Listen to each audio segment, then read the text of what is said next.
The sun has always been both a source of life and a force of destruction. It gives warmth, makes crops grow, and marks the passage of time. Civilizations throughout history have depended on its rising and feared its setting. But to many ancient cultures, the sun was more than a celestial body.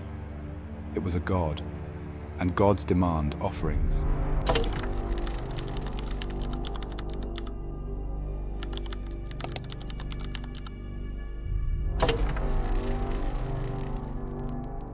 Before men built temples of stone, before kings wore crowns of gold, before the first symbols were carved into clay tablets, there was the sun.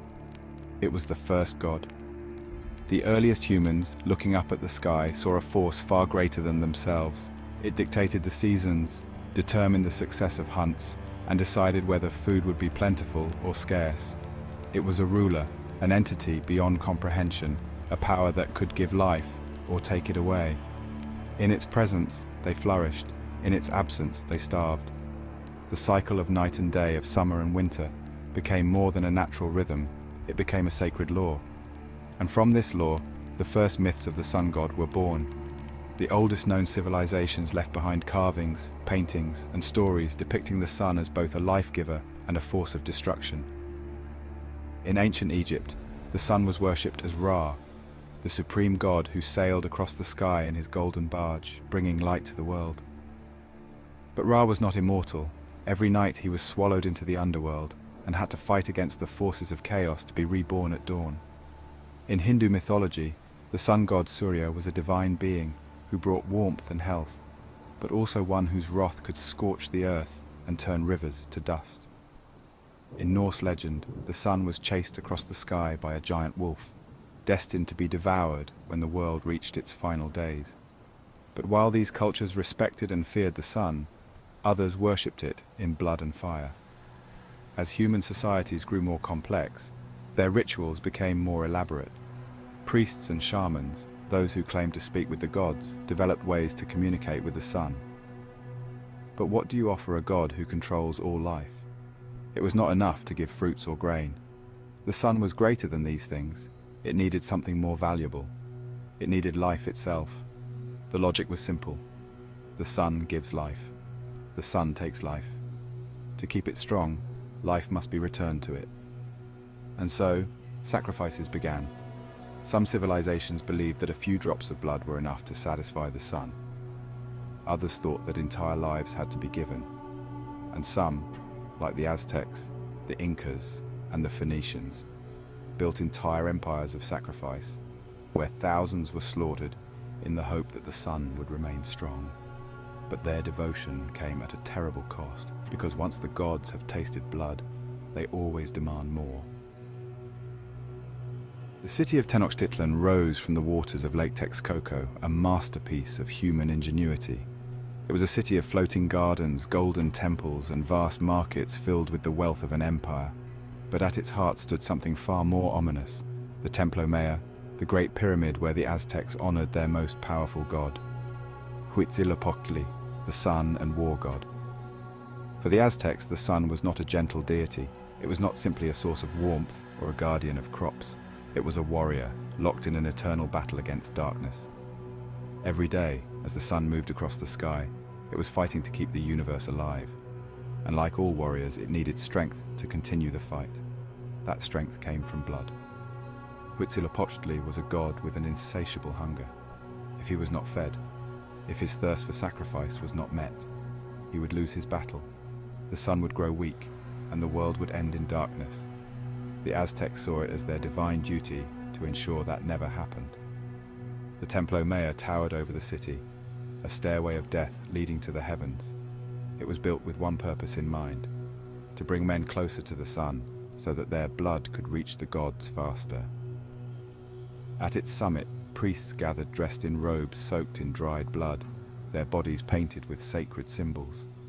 In their hands they carried obsidian knives, blades so sharp they could slice through flesh as easily as a whisper through the wind. The sacrificial victims, usually captured warriors from enemy tribes, were led up the steps in a slow, methodical procession. Their fate had been decided long before their capture. They were not prisoners of war.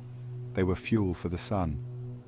Upon reaching the top of the pyramid, the victims were laid upon a great stone slab, their arms and legs held down by the attending priests. The high priest, standing above them, lifted his knife high into the air, murmuring prayers to Huitzilopochtli. The blade plunged into the chest. The priest's hands, quick and practiced, tore through skin, muscle, and bone, reaching into the cavity to grasp the still beating heart. With a final brutal motion, he ripped it free. The heart, steaming in the cool morning air, was held toward the sky, its last pulses sending rivulets of blood streaming down the priest's forearm. The sun had been fed, and the body of the sacrifice was rolled down the steps of the pyramid, bouncing and tumbling, leaving a trail of crimson in its wake. But a single sacrifice was never enough. The Aztecs believed that every day was a battle for the sun. Every sunrise was a victory, but every sunset was a warning. The darkness was always waiting, hungry, patient, ready to consume the world if the blood stopped flowing. To prevent that, the sacrifices had to continue. The most infamous of these rituals occurred in the year 1487, during the dedication of the newly rebuilt Templo Mayor. The ceremony was meant to celebrate the power of the Aztec Empire, and to prove its devotion to Huitzilopochtli. But the gods did not ask for songs or feasts, they asked for blood. For 4 days, an assembly of high priests carried out a mass execution on a scale never before seen. One by one, thousands of captives were led up the pyramid, their bodies offered to the sky. The city below was drenched in the smell of blood, and the steps of the temple ran red with the lifeblood of the fallen. Some historical estimates suggest that as many as 20,000 people were sacrificed in that single ceremony. The sheer volume of death turned the temple into a river of blood, its steps so slick that priests and victims alike struggled to find footing. The bodies, once emptied of their life essence, were cast down the pyramid, their remains gathered in piles at its base.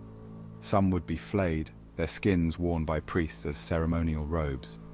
Others would be dismembered, their flesh cooked and consumed in sacred feasts, a gruesome reminder that to the Aztecs, sacrifice was not a choice.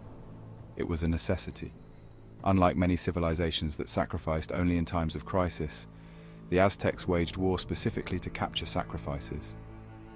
These conflicts, known as the Flower Wars, were fought not for territory, not for wealth, but to ensure a steady supply of victims for the altars of Huitzilopochtli. Young warriors were trained not to kill, but to wound and subdue.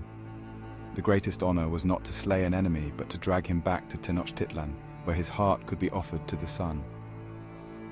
The Flower Wars were ritualistic, never-ending, a cycle that mirrored the very nature of the sun itself, rising, setting, rising again, sustained only by sacrifice. For over 2 centuries, the Aztecs upheld their duty to keep the sun alive through death. But in 1519, a new force arrived, one that would bring the blood ritual to an abrupt and violent end. When Hernán Cortés and his Spanish conquistadors arrived in Tenochtitlan, they were horrified by what they saw. To the Catholic Spaniards, the Aztecs were not warriors or priests, they were butchers, their gods nothing more than demons that demanded an endless tide of slaughter. Armed with steel weapons and horses, the Spaniards brought war to the Aztecs, cutting down their warriors and destroying their temples. The great city fell in 1521, and with it, the reign of Huitzilopochtli came to an end. The Templo Mayor was reduced to ruins, its blood-stained stones left to crumble. The Spanish priests erected churches on the temple's remains, replacing the warrior sun god with the image of a crucified Christ. The sacrifices stopped. The sun, however, continued to rise. But for the Aztecs, the world had already ended. The mighty Inca Empire ruled over vast stretches of South America, stretching from modern-day Colombia to Chile. They built their cities high in the Andes, carved temples from stone, and constructed vast road networks that connected their empire. But above all else, they worshipped Inti, the sun god, the divine ruler who gave them warmth, guided their crops, and sustained their world. The Inca, like the Aztecs, believed that the sun was a force that had to be maintained through devotion. But unlike the bloody, battlefield-style sacrifices of their Mesoamerican counterparts, the Inca did not take prisoners of war to be slain on stone altars. Their sacrifices were more selective, more ceremonial, more haunting. For the Inca, the most powerful offering that could be given to the sun god was not that of warriors or criminals, but of children. This practice, known as capacocha, was a deeply spiritual and solemn ritual. Children who were chosen for sacrifice were not picked at random, nor were they taken by force. Instead, they were selected from the noblest families, often described as being the most perfect in appearance, unblemished and beautiful. To the Inca, these children were not victims, they were messengers, chosen to ascend to the highest peaks of the Andes, where the air was thin and the world felt closest to the heavens. They were believed to become divine themselves, transcending death and joining Inti in the afterlife, where they would serve as his attendants for eternity. This was not considered a punishment. It was the greatest honor an Inca child could receive. Once a child was chosen, the ritual preparations began. The families of the sacrificed children saw their selection as a moment of great prestige, as they had been handpicked to present their most precious gift to the gods. The child was dressed in the finest garments, adorned with gold, silver, and sacred textiles, woven by the most skilled artisans in the empire. Priests purified them through ritual baths, anointing their skin with sacred oils and preparing them for their final journey. Then a procession began. Priests, nobles, and warriors would accompany the child on a pilgrimage through the empire, sometimes lasting for weeks or even months. Along the way, festivals and ceremonies were held in their honor. Food and gifts were offered. Prayers were whispered. The people believed that by witnessing the child's sacrifice, they too could be blessed by the sun god. At last, they reached their final destination, the mountaintops. It was there, at altitudes of over 20,000 feet, where the sacrifice would take place. Unlike the brutal sacrifices of the Aztecs, the Inca sacrifices were eerily peaceful. The children were given a final meal: maize, dried meats, and chicha, a fermented corn beer. They were wrapped in fine cloth, adorned with jewelry, and seated in the fetal position, facing the rising sun. Then, the method of sacrifice varied. Some were given a strong dose of coca leaves, a plant that acted as a sedative, numbing their senses as they drifted into a sleep from which they would never awaken. Others were strangled with ceremonial cords, their breath taken as an offering to the gods. Some, in more brutal cases, were struck on the head with a club, their skulls caved in with a single blow, and then they were left. High above the world, atop the frozen peaks of the Andes, their bodies were not buried but placed in stone tombs, meant to remain untouched for eternity. Unlike most human remains, which decay with time, the extreme cold of the mountains preserved them almost perfectly. Centuries later, when modern archaeologists began discovering these frozen sacrifices, they were stunned by what they found. The children's bodies were intact, their skin, hair, and clothing as pristine as the day they had died. Their faces remained frozen in time, expressions calm, almost serene, as if they had simply fallen asleep on the mountain. Among the most famous of these discoveries was La Doncella, or the Maiden, a 15-year-old Inca girl whose body was found perfectly preserved in the volcanic mountains of Argentina. Her hair was still braided, her skin unblemished, her lips slightly parted, as if she had simply drifted into an eternal dream. Forensic analysis revealed that in her final hours, she had consumed chicha and coca leaves, likely to ease her passage into death. But perhaps the most haunting detail was this: she had been placed facing the east, toward the rising sun. Her soul, the Inca believed, was now one with Inti. To the modern world, the idea of ritually sacrificing children is among the most disturbing practices in human history. But to the Inca, capacocha was not murder. It was an act of devotion, a way to maintain balance between the gods and the empire. The reasons for these sacrifices varied.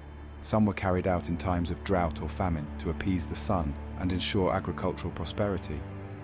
Others were performed to mark the ascension of a new emperor as a way to seek divine favor. It was believed that without these offerings, the world itself would suffer. If the sun god was displeased, the mountains could shake, the crops could wither, the rivers could dry, and the empire could collapse. So the sacrifices continued. But in the 16th century, everything changed. In 1532, Spanish conquistador Francisco Pizarro arrived in the Inca Empire, bringing war, disease, and destruction. Within a few years, the Spanish, armed with superior weapons and European illnesses, toppled the greatest civilization of South America. The rituals of Capacocha ended. The sun god's mountain children were forgotten, their resting places left untouched for centuries, but the mountains never released their secrets.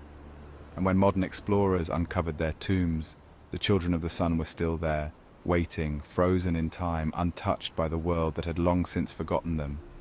The bodies of these sacrificed children remain among the most haunting relics of ancient sun worship. Unlike the blood-soaked altars of the Aztecs, which were reduced to rubble, the Inca sacrifices were never destroyed. They still sit, high in the Andes, perfectly preserved in their icy tombs, as if watching the modern world from the past. And with them remains a lingering question. Was their sacrifice truly necessary? To the Inca, the answer was simple. The sun had to be fed, and in return, it would keep its fire burning forever. The sun has always been worshipped as a giver of life, warmth, and abundance. But to the Phoenicians, the sun was not merely a provider, it was a force that demanded sacrifice. Unlike the Aztecs, who tore hearts from warriors, or the Incas, who left their chosen children to freeze atop mountains, the Phoenicians and Carthaginians believed that the most powerful offering to the sun was fire itself. And the most sacred fuel for that fire was the blood of their own children. In the cities of Tyre, Sidon, and later Carthage, great temples were built in honor of Baal and Moloch, gods of fire, the sun, and destruction. These gods were not merciful, nor were they content with mere prayers. They were ancient beings of hunger and rage, celestial forces who could bring either prosperity or ruin, and whose favor could only be won through blood and flame. Their followers believed that by offering the lives of their own children, they could ensure victory in war, protection from famine, and the continued favor of the burning god in the sky.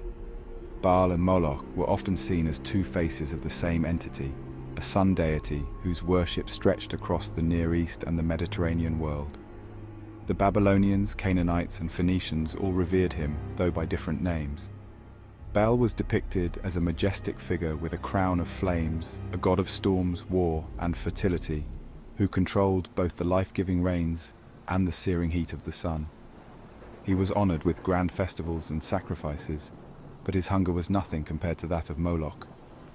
Moloch was a far more terrifying figure, a bronze idol with the head of a bull, massive and imposing, his arms outstretched to receive offerings. His altars were not places of prayer, but of fire and death. His followers believed that to satisfy the sun god's insatiable appetite, the most valuable offering had to be given, newborn children and infants, their purity making them the ultimate sacrifice. The Tophet, an open-air sanctuary devoted to Moloch, was the place where human offerings were made. These sacred spaces were found in Carthage, Phoenicia, and other regions influenced by the cult of Baal and Moloch.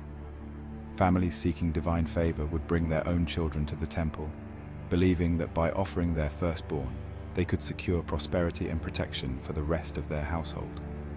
The ceremony was a horrific spectacle, performed on massive holy days dedicated to the sun. Priests, draped in ceremonial robes, led the grieving parents through a series of chants and prayers. They assured them that their sacrifice was not a loss, but an act of divine exchange, an offering that would be rewarded with wealth, fertility, and victory in battle. Then came the moment of sacrifice. The bronze idol of Moloch was prepared, its arms outstretched, and a great fire was kindled within its hollowed chest. The flames were stoked until the statue itself glowed red-hot, radiating unbearable heat. One by one, the infants were placed onto the burning hands of the idol, their bodies igniting instantly. The fire consumed them, their cries drowned out by the beating of drums and the wails of the priests, who raised their arms toward the sky in reverence. The smoke, thick and acrid, rose into the heavens, carrying the children's souls to the gods. The people believed they had done their duty. The sacrifice had been made, the gods were fed, and Moloch, they prayed, would be satisfied. For centuries, historians debated whether these stories of child sacrifice were exaggerated. Roman propaganda meant to demonize the Carthaginians, but then evidence was unearthed.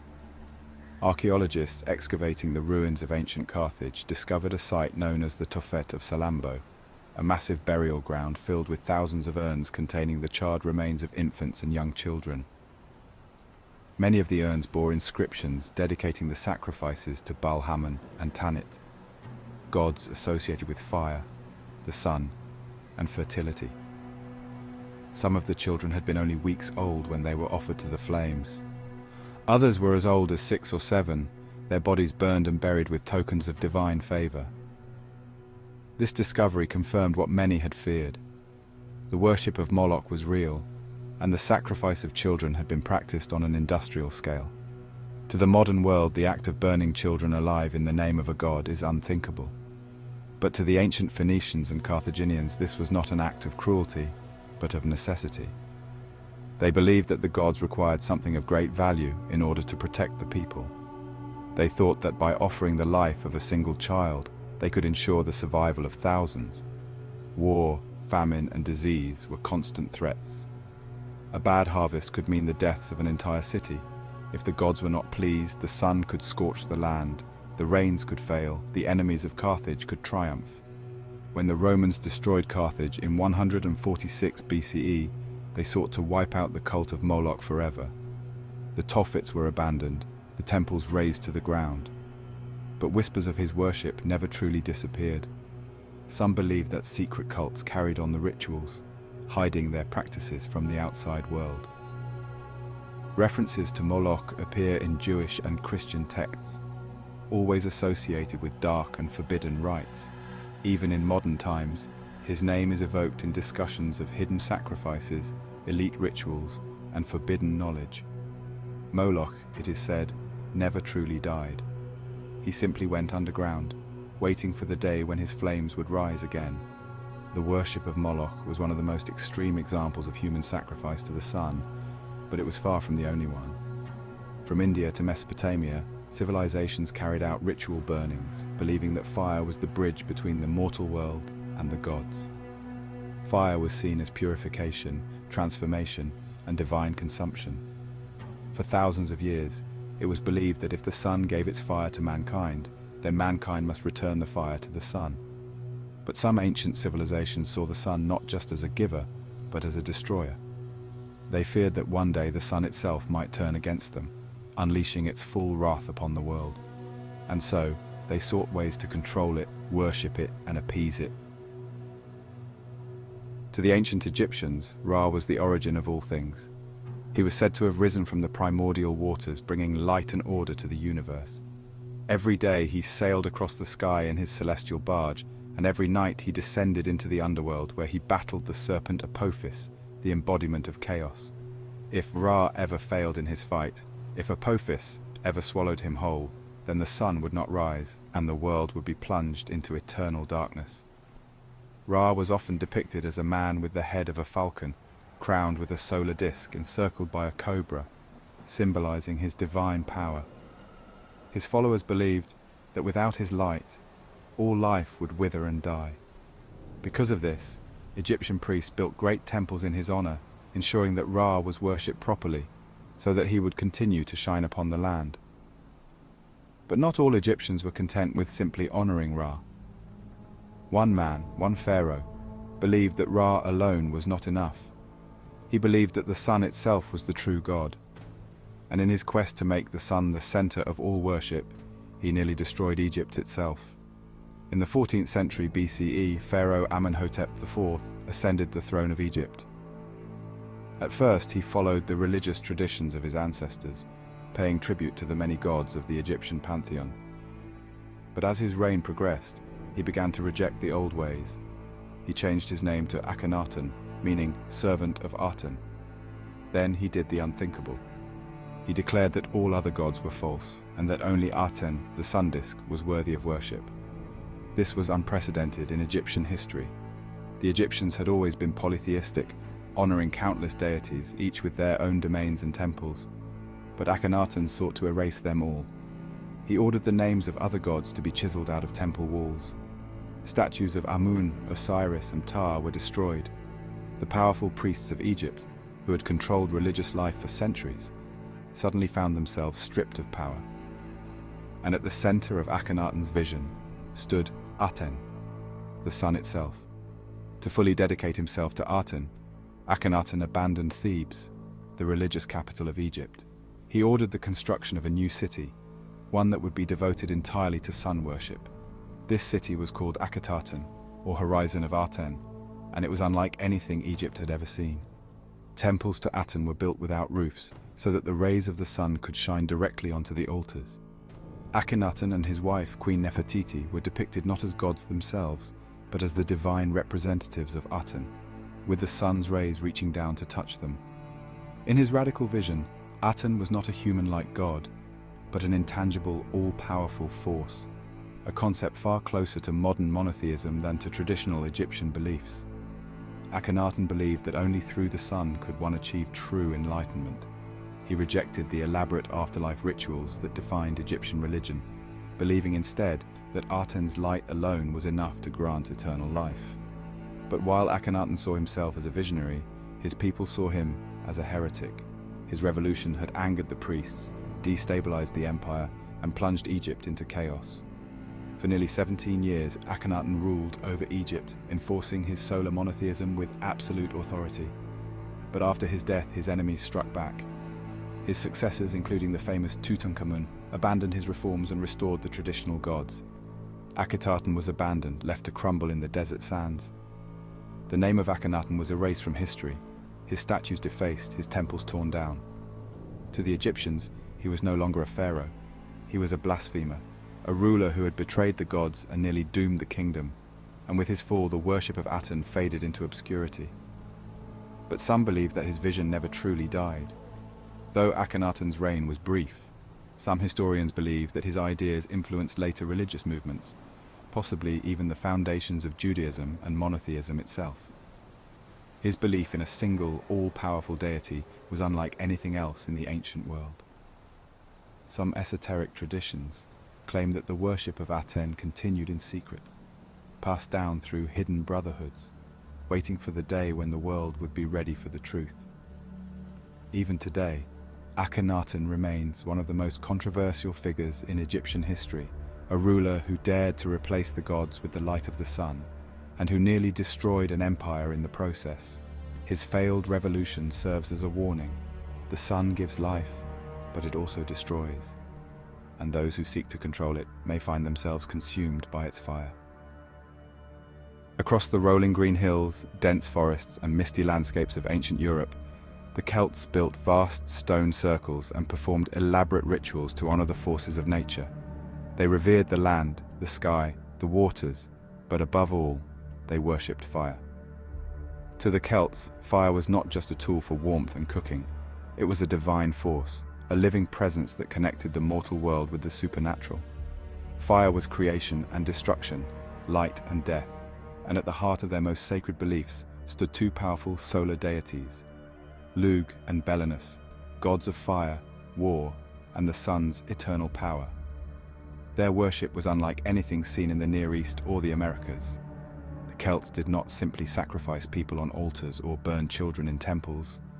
They set men ablaze in towering wooden effigies. They danced around great bonfires, calling upon the gods for protection and strength. They saw fire as the bridge between the worlds of the living and the dead, a force that could consume life but also purify the soul. And when the sun blazed too bright, when famine threatened their lands, or when war loomed on the horizon, the Celts knew what had to be done. Blood had to be fed to the flames. Among the many gods of the Celtic pantheon, few were as revered as Lug. Known as Lug of the Long Arm, he was a warrior, a king, and a god of fire and sunlight. He was not simply a sun god, he was a god of storms, destruction, and divine wisdom. In myth, he wielded a magical spear that could never miss its mark, a weapon that burned as bright as the sun itself. Lug's power was honored in the great festival of Lughnasadh, a time of harvest, sacrifice, and fire rituals dedicated to securing his favor. Every year, on the first day of August, the Celts celebrated Lughnasadh by gathering in great numbers to light enormous bonfires, blazes that could be seen for miles, symbolizing the sun's strength. But these were not mere celebrations. Lughnasadh was also a time of sacrifice. It was believed that without an offering, the sun's fire could grow weak. and the crops would fail. To prevent this, human and animal sacrifices were carried out, their blood feeding the earth, their souls ascending with the flames to the heavens, where Lugh would receive them. The sacrifices varied from simple offerings of livestock to far darker rituals, such as the burning of prisoners and criminals, a practice that some say was tied to the infamous Wicker Man. One of the most terrifying rituals attributed to the Celts was the Wicker Man sacrifice. In times of great crisis, failed harvests, disease, or impending war, it was believed that the gods required something greater than livestock or grain. They required human souls. The Druids, the Celtic priesthood, were said to construct massive wooden effigies, sometimes as tall as houses, in the shape of a man with outstretched arms. These towering structures, made of woven branches and reeds, served as both altar and pyre. Inside the Wicker Man, captives, criminals, and sometimes even willing sacrifices were placed, tied, bound, and awaiting their fate. As night fell, the Druids would chant their sacred incantations, raising their hands to the sky, calling upon Lugh and Belenus, asking for their favor. Then the flames were set. The Wicker Man erupted into fire, engulfing everything inside. The people within screamed, their voices merging with the roaring of the flames, their flesh blackening, their bodies reduced to ash. To the Celts, this was not cruelty, it was an offering. They believed that the souls of the burned would rise with the smoke, carried into the realm of the gods, who would in turn bless the tribe with protection, victory, and prosperity. But Lugh was not the only god to whom the Celts made sacrificial offerings. For the Celts of Gaul and Britain, another sun deity was just as important, Belenus, the Shining One. While Lugh was the warrior of the sun, Belenus was its guardian and healer. He was often depicted as riding a chariot across the sky, his hair made of flames, his hands carrying the sacred fire that purified the land. His followers believed that fire was both destruction and renewal, a force that could devour but also heal, just as the sun burns but also nourishes life. The greatest festival dedicated to Belenus was Beltane, held on May 1st, when massive bonfires were lit across the lands in his honor. The Celts believed that these sacred fires could drive away evil spirits, heal the sick, and cleanse the tribe of misfortune. But as with all fire rituals, sacrifices were needed. During Beltane, livestock and crops were often burned as offerings, but in times of drought, famine, or war, human sacrifices were made to strengthen the sun. Unlike the brutal Wicker Man sacrifices performed in honor of Lugh, the rites of Belenus were more solemn and ritualistic. Victims, often prisoners, criminals, or slaves, were chosen by druidic divination. Some were bled out slowly, their blood gathered in bowls and poured onto sacred flames as an offering to Belenus. Others were drowned in sacred wells, their bodies set ablaze afterward, sending both water and fire offerings to the gods. The Celts believed that by offering life to the flames, they ensured the continued favor of Belenus, that the sun would shine, the crops would grow, and the land would remain fertile. But there was also a darker belief. Many Celts feared that one day the sun itself would turn against them, that it would burn too hot, scorch the fields, and bring ruin to the world, and so they fed the flames, hoping to control them. The Celts, unlike the Egyptians or the Inca, did not always see the sun as a benevolent force. They believed it could be merciful or vengeful, protective or wrathful. This belief was reflected in their fire sacrifices, in which the boundaries between gods and men blurred, where the living were consumed by flames, just as the sun consumes the sky. The sun was not only a giver of life, it was a force that demanded submission, worship, and sacrifice. And if the people failed to feed the flames, then the flames would one day consume them all. For millennia, cultures around the world worshipped the sun as a bringer of life, warmth, and divine power. It was the force that made crops grow, gave light to the world, and guided the cycles of existence. But not all myths saw the sun as an eternal benefactor. Some feared that one day the sun would turn against them.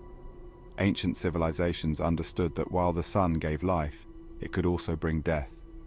It could scorch the earth, wither crops, dry up rivers, and turn fertile lands into barren deserts. If angered, the sun could become a cosmic force of destruction, a weapon of the gods, an omen of the end of days. Across history, myths warned of a time when the sun would burn too brightly, punish mankind, or disappear entirely, plunging the world into chaos. Some of these stories were mere legends. Others may have been memories of real catastrophes, solar storms, droughts, and climate shifts that wiped out entire civilizations. And some perhaps are warnings of what is still to come. In many ancient traditions, the sun was not only a giver, it was a weapon. It was something to be feared, a force that could destroy just as easily as it could create. One of the oldest stories of the sun's wrath comes from Hindu mythology, where the god Surya, the sun god, was once considered too powerful for the world to handle. According to legend, Surya's heat became so unbearable that humans, gods, and even demons begged for relief. Eventually, the great god Vishnu cut Surya down to half his original size, reducing his power so that life on Earth could continue. But in many myths, the sun's destruction is not prevented. It comes in full force, bringing devastation. In Egyptian mythology, the sun god Ra was once angered by humanity's disobedience. In response, he sent his daughter Sekhmet, a lion-headed goddess of war and fire, to punish mankind. Sekhmet went on a rampage, slaughtering humans by the thousands, her breath turning the air into flames. The destruction was so great that even Ra himself grew frightened and tricked her into drinking blood-red beer, making her too drunk to continue the massacre.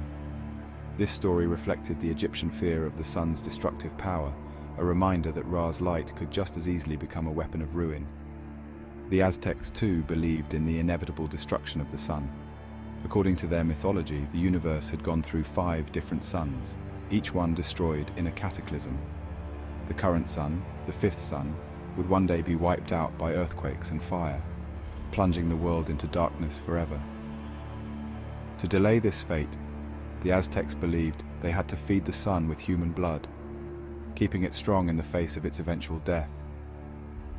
But even the most powerful sacrifices would not prevent the end. The sun, they believed, would eventually burn out or destroy everything in its path, leaving only silence and night in its wake. While these myths spoke of cosmic destruction, there is evidence that real disasters caused by the sun shaped ancient fears. The collapse of some of the world's greatest civilizations may have been linked to the sun's growing fury, whether through droughts, heat waves, or solar events. One of the most famous cases is the collapse of the Akkadian Empire, the world's first recorded empire, around 2200 BCE. Archaeologists believe that a sudden climate shift, possibly caused by changes in the sun's activity, triggered a mega-drought that lasted for decades. Entire cities were abandoned, rivers dried up, starvation spread. The once great empire crumbled into dust, never to rise again. Similarly, the Mayan civilization, known for its towering pyramids and advanced astronomical knowledge, mysteriously collapsed around 900 CE. For years, scholars debated what caused its downfall, but recent studies suggest that a massive, prolonged drought, driven by shifts in solar radiation, may have been the final blow. Without rain, their cities became inhospitable wastelands. The people, unable to grow food, abandoned their homes. The great temples of the Mayan kings, once dedicated to the worship of the sun, were left to be swallowed by the jungle. To the Mayans, the sun had once been their greatest god. In the end, it may have been their executioner. While many ancient cultures feared the burning sun, others had an even greater fear. One of the most haunting myths of Norse mythology tells of Ragnarok, the end of the world. According to the prophecy, one of the first signs of the apocalypse will be the swallowing of the sun by a great wolf named Skoll. As the sun vanishes, darkness will spread across the world, ushering in an age of famine, war, and destruction. The Mayan prophecies also spoke of a time when the sun would go dark, signaling the end of their great cycle. Some interpreted these prophecies as predicting solar eclipses, while others believed they hinted at something even more ominous, a time when the sun itself would weaken, throwing the world into chaos and extinction. And in modern times, scientists have begun to explore whether ancient fears of solar destruction could have some basis in reality. For centuries, humans have depended on the stability of the sun. We assume that it will rise every morning and set every evening, just as it always has. But what if that assumption is wrong? Today we know that the sun is not a perfect, unchanging force. It is a raging ball of nuclear fire, constantly emitting solar flares, radiation, and charged particles. Scientists warn that a massive solar storm, like the Carrington event of 1859, which knocked out telegraph systems across the world, could one day cripple modern civilization, wiping out power grids, satellites, and communication networks. Others fear that, millions of years in the future, the sun will expand into a red giant, growing so large that it engulfs the Earth in flames, reducing it to a barren rock. If that happens, then the ancient fears of the sun's wrath will have been correct all along. The civilizations that once sacrificed humans to the sun may have been desperately trying to delay an inevitable fate, a fate that, one day, may come for us all. The worship of the sun, in all its terrifying glory, has shaped the course of human history. It has built empires and destroyed them, inspired both creation and sacrifice. And yet, even as the ancient rituals have faded, the fire of the sun god never truly went out. It lives on in secret traditions, in forgotten texts, in whispers of ancient knowledge passed down through the ages. Because not all solar gods demanded blood, some offered something far greater, not death, but immortality. And one god, above all others, promised his followers eternal life, divine wisdom, and a path to illumination. A god whose name has been whispered in the shadows of empires. Throughout history, few names have been as divisive, feared, and misunderstood as Lucifer.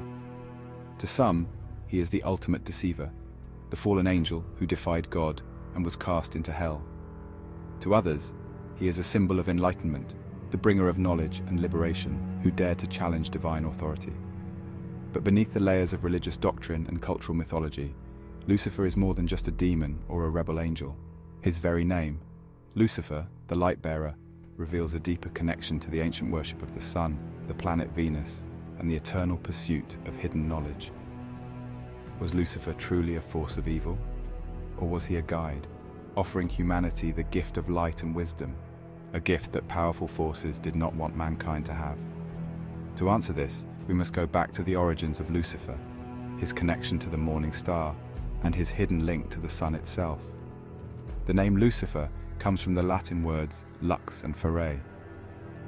It literally means light bearer or bringer of light. This name appears in ancient texts, but its meaning has changed over time. Before Christianity, Lucifer was not a name associated with Satan. It was a term used for Venus, the morning star, the brightest celestial body in the sky after the sun and moon. To the Romans, Lucifer was not a demon. He was a celestial figure, a symbol of beauty and illumination, representing Venus rising before dawn. The Greek counterpart of this was Phosphorus. So how did this symbol of radiance and enlightenment become associated with the Prince of Darkness? The answer lies in an ancient passage of the Bible, one that has been misinterpreted for centuries. The most famous reference to Lucifer comes from the book of Isaiah. "How art thou fallen from heaven, O Lucifer, son of the morning? How art thou cut down to the ground, which didst weaken the nations?" Many believe this passage describes Satan's fall from grace, his rebellion against God, and his ultimate punishment.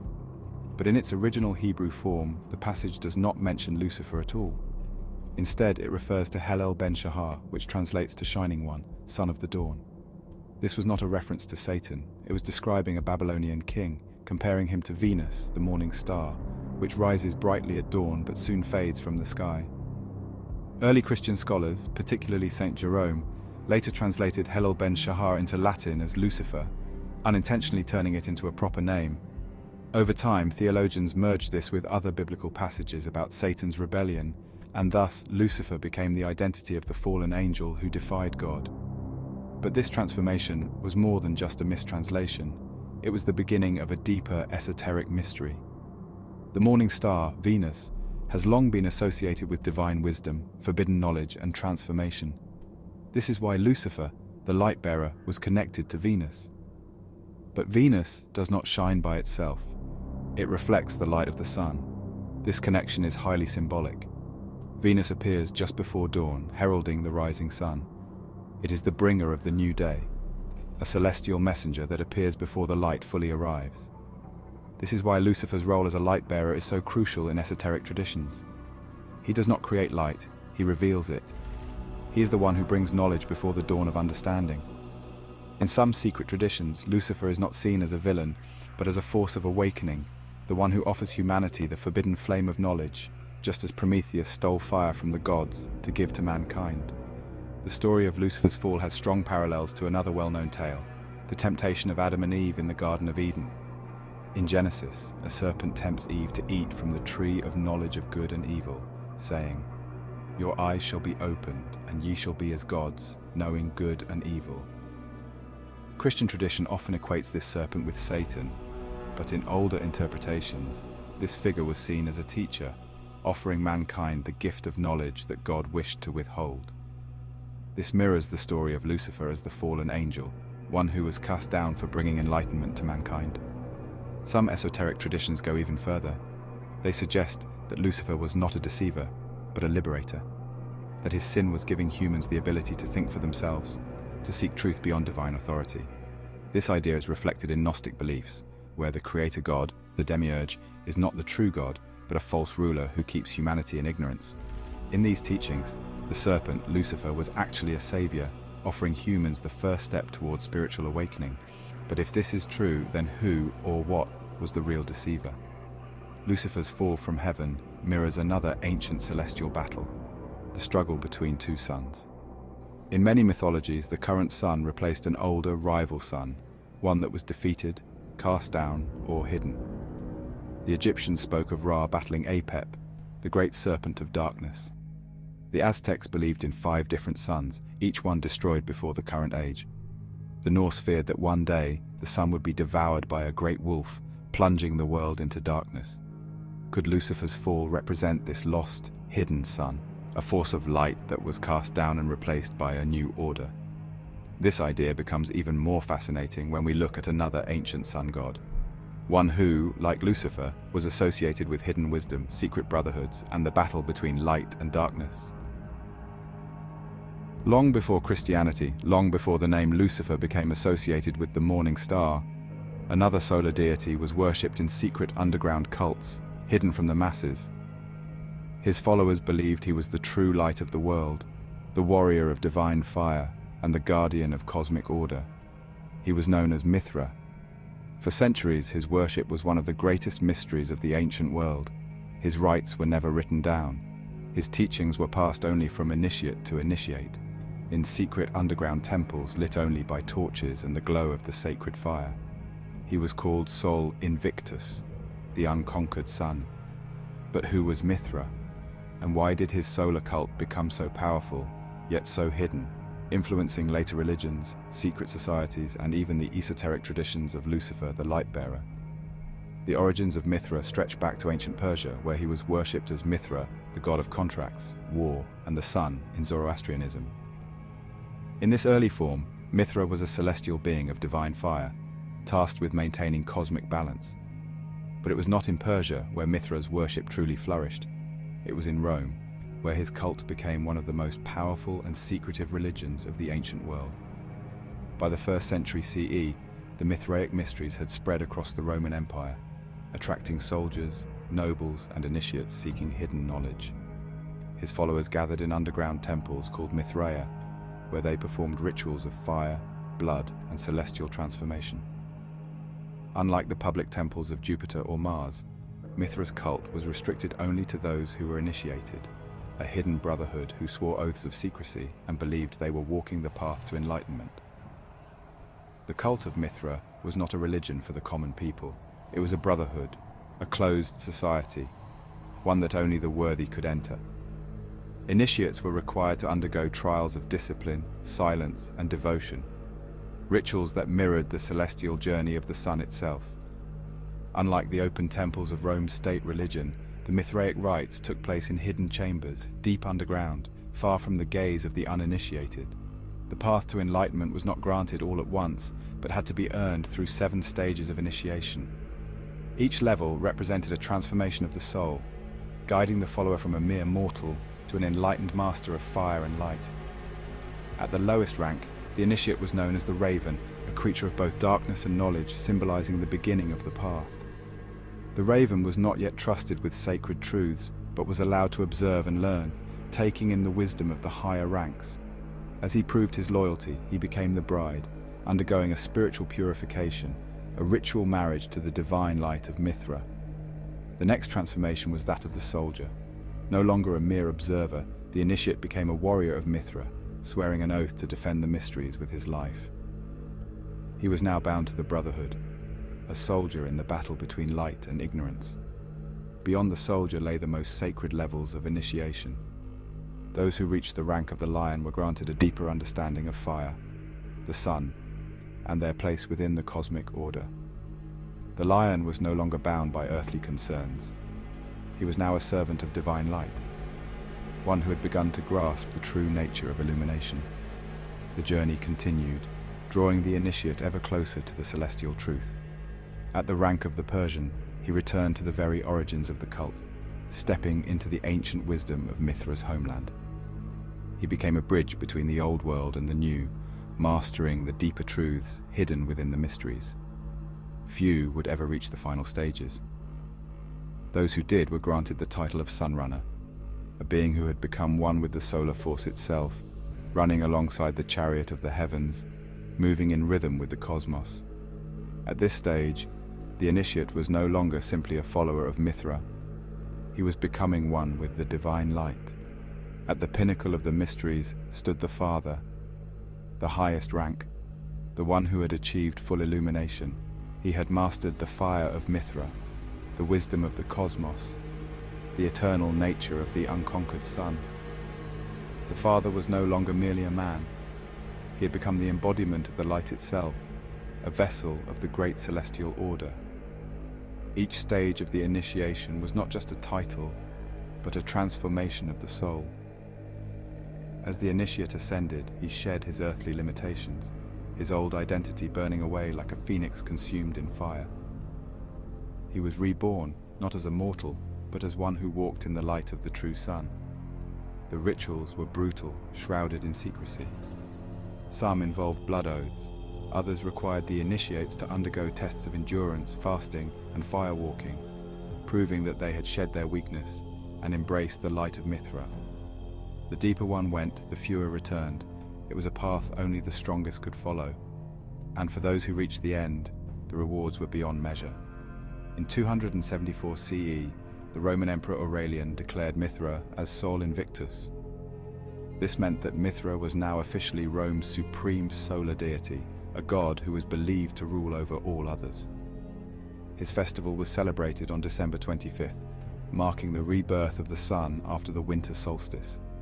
Centuries later, Christianity would adopt December 25th as the birth of Christ, despite no historical evidence that Jesus was born on that day. Many scholars believe this was done to absorb and replace the popular Mithraic holiday, merging Mithra's solar worship with Christian beliefs. At first glance, Mithra and Lucifer seem unrelated. One is a sun god, the other a fallen angel associated with the morning star. But their esoteric meanings overlap in striking ways. Both are associated with light and fire. Both are seen as bringers of hidden knowledge. Both have been connected to secret brotherhoods and occult traditions. Both have been demonized or erased by later religious authorities. Some esoteric traditions suggest that Mithra's worship did not truly disappear. It was simply transformed. His rites and teachings were absorbed into secret societies, his solar wisdom hidden within mystical texts, waiting for those who could decipher its meaning. Could it be that Lucifer, the light-bearer, is simply the modern interpretation of Mithra, the hidden sun god, the guardian of cosmic fire? Some occult philosophers believe that Lucifer is not a fallen angel, but a solar entity, a misunderstood force of enlightenment that predates Christianity itself. And this brings us to the final mystery of Mithra's legacy, his connection to hidden orders that still exist today. Mithra's rites, symbols, and solar teachings did not die with Rome. Instead, they were passed down through esoteric schools, secret brotherhoods, and hidden traditions. The Freemasons, one of the most famous secret societies, have rituals eerily similar to the Mithraic initiations, including levels of initiation, secret handshakes, and the reverence of light.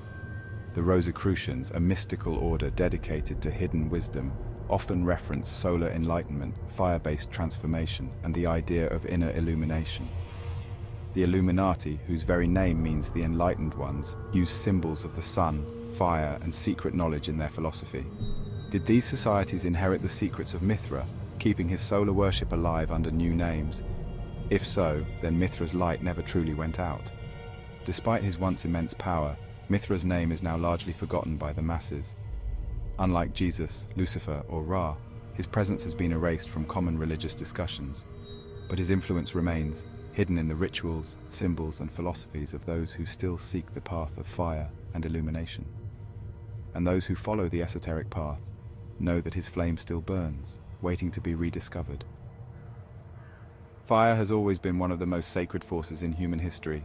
It is the giver of warmth, the tool of civilization, the great purifier, and the destroyer of all things impure. It is a force that transforms, consuming the old and making way for the new. But to the alchemists, mystics, and secret brotherhoods of history, fire was not just an element.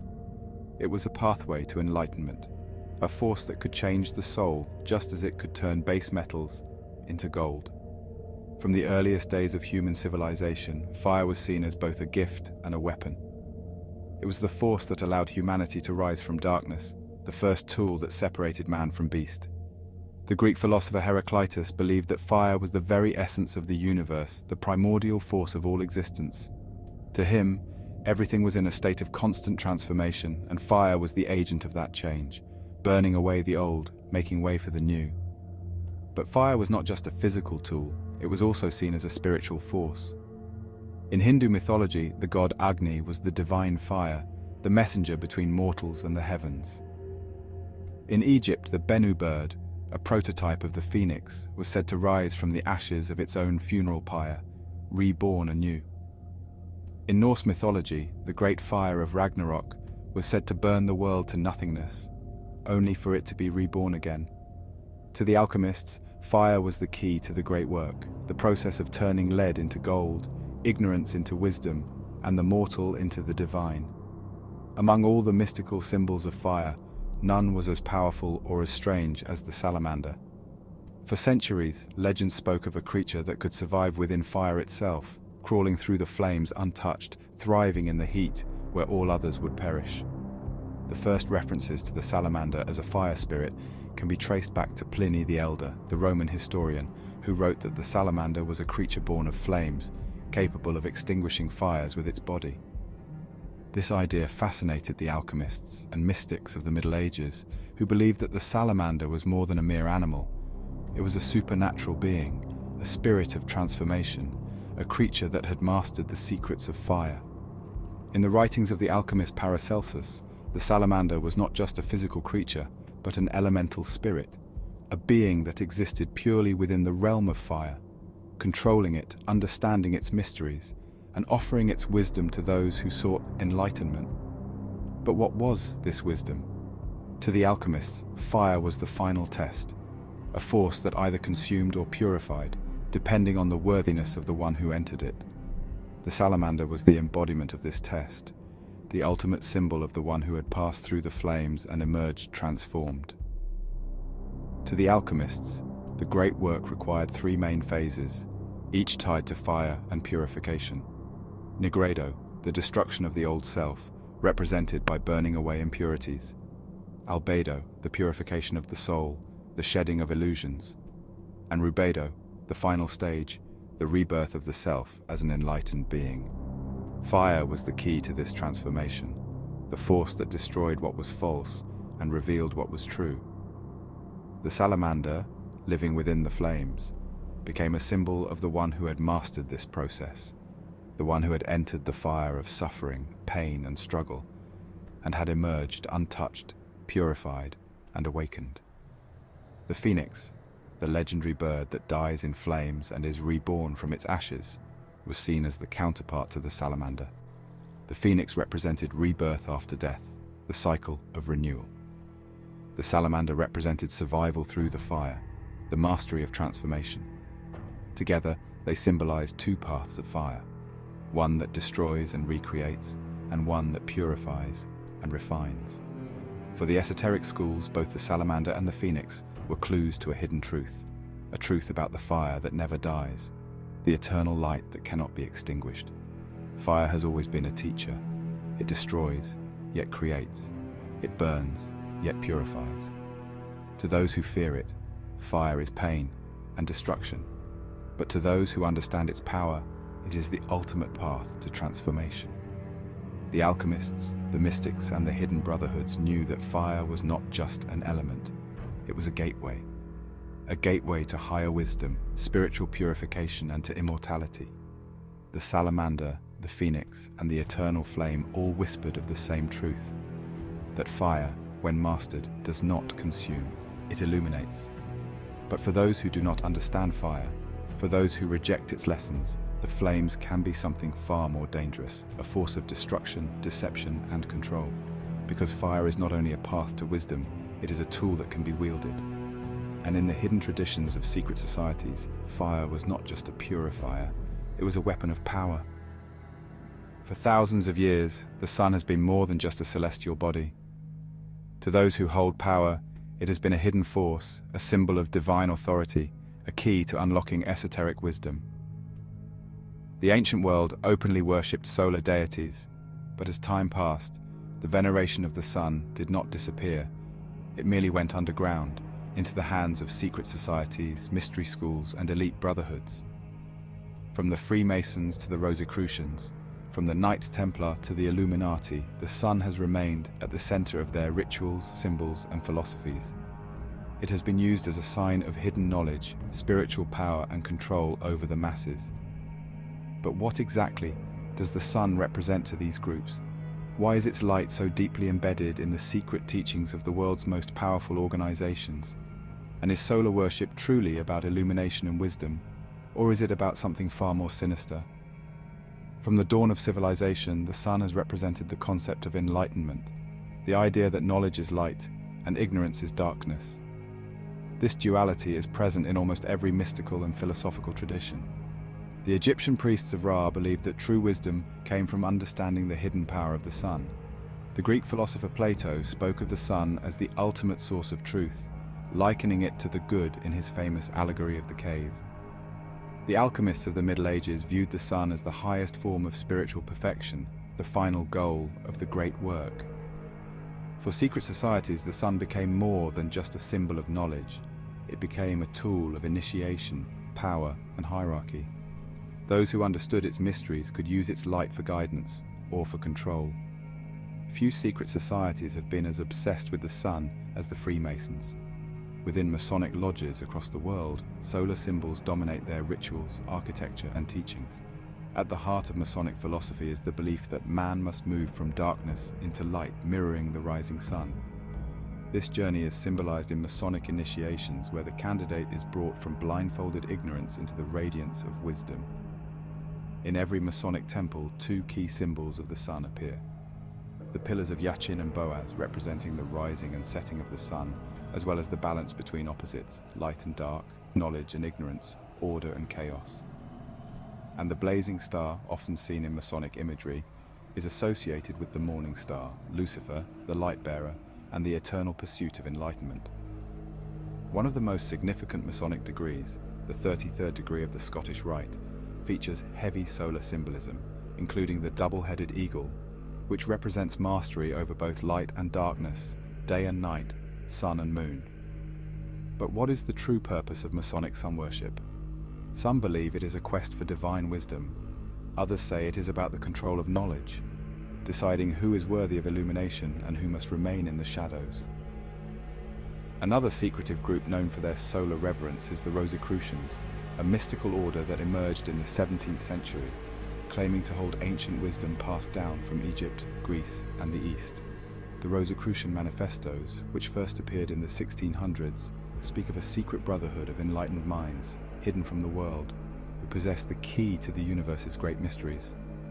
At the heart of their teachings is the doctrine of light, the idea that the sun represents not only physical illumination, but spiritual transformation. Their emblem, a rose and a cross, is often depicted with a blazing sun at its center, symbolizing the divine light hidden behind material reality. For the Rosicrucians, the sun was not just a celestial body, It was a gateway to higher realms of existence, a force that could purify the soul and reveal hidden truths. But the Rosicrucians, like the Freemasons, were highly selective about who was allowed to access this knowledge. Was their solar wisdom meant to free humanity, or to divide it into those who are enlightened and those who must remain in the dark?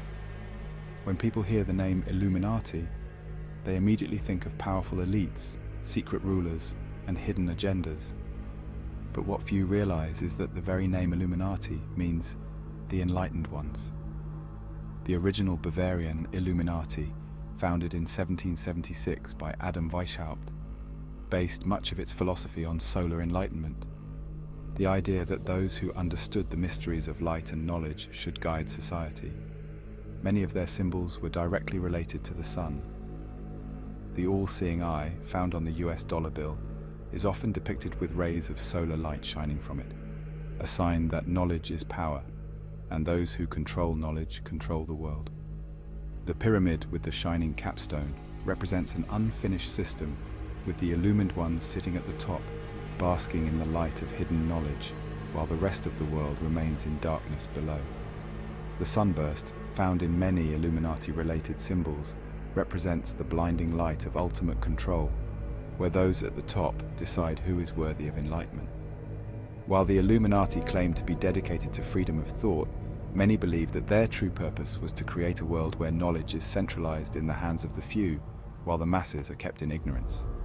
If this is true, then solar worship is not just about enlightenment, it is about deciding who gets to access the light and who remains in the dark.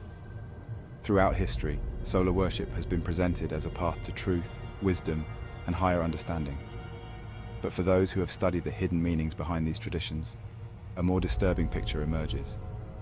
What if the worship of light is not about liberation, but about control? What if those who claim to hold the keys to the sun's mysteries are not sharing its warmth, but using its brilliance to blind? Is solar worship truly about enlightenment? Or is it about creating a hierarchy where only a select few are allowed to see the light, while the rest of the world is kept in darkness? These questions bring us to an even deeper mystery, the idea that the sun itself is not what we think it is. Because while many seek illumination, others believe that the true light is hidden behind a darker reality. Long before modern science, ancient civilizations spoke of a second sun, an unseen force that governed the world from the shadows.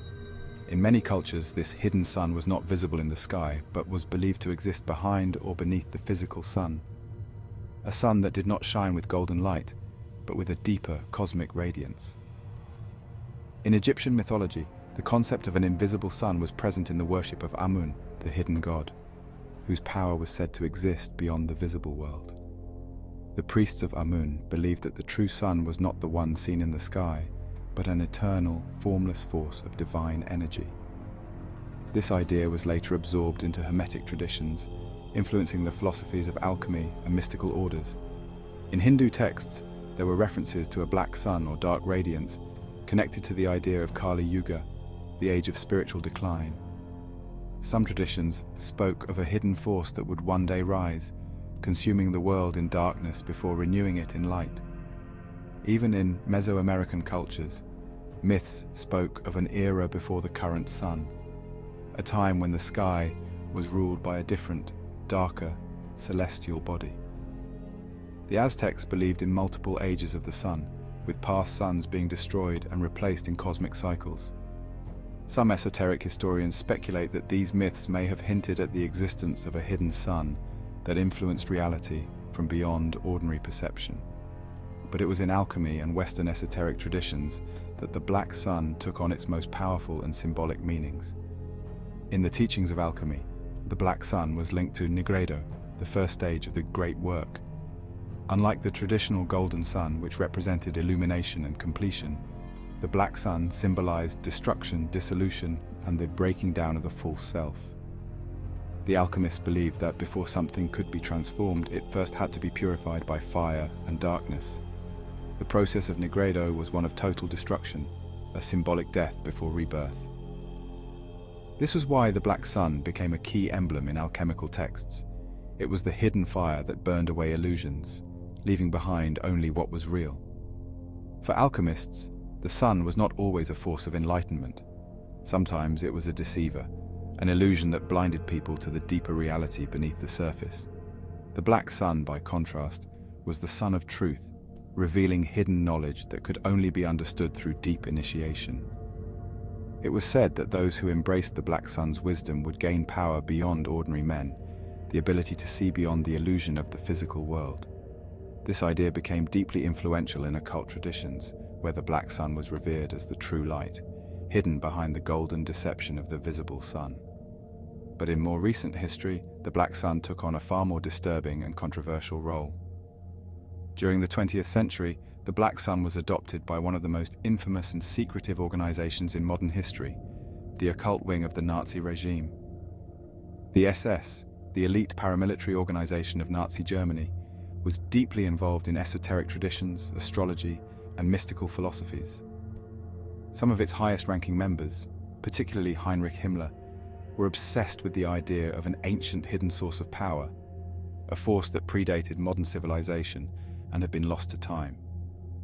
At Voilsburg Castle, the SS headquarters and spiritual center of Nazi mysticism, there was a strange, dark symbol engraved into the floor of the main hall, a 12-armed sun wheel, later associated with the concept of the Black Sun.